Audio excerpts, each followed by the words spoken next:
Race yang ke-10. 1. Bidadari Minang, beban 51, gate nomor 3. 2. Malsipa, beban 52, gate nomor 2. 3. Si Miracle, beban 51, gate nomor 1. Inilah kuda-kuda yang akan berpacu pada race ke-10. Siapakah pemenangnya?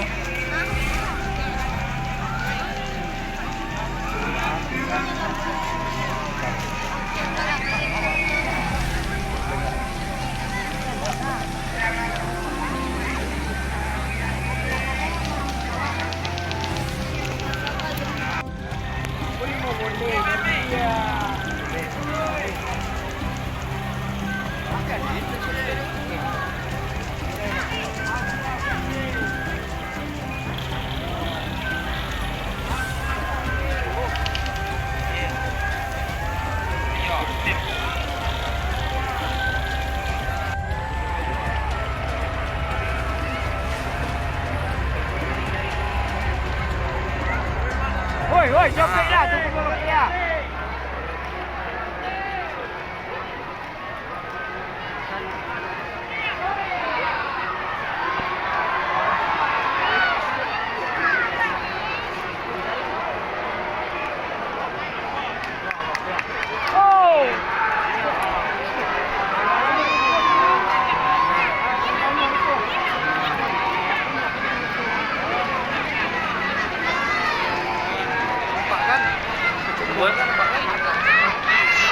Ini terakhir kau ni pak.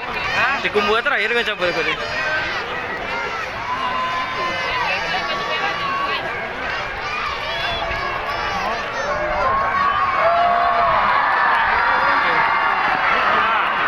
Lalu saras le pak.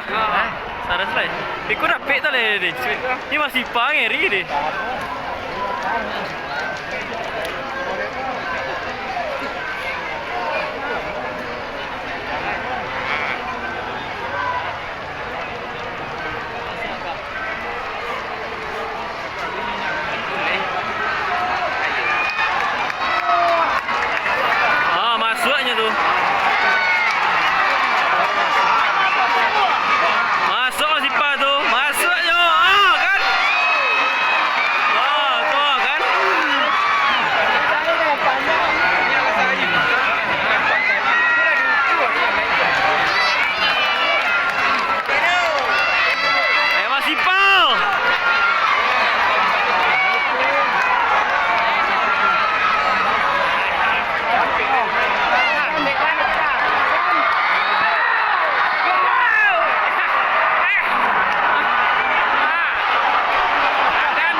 Iyo.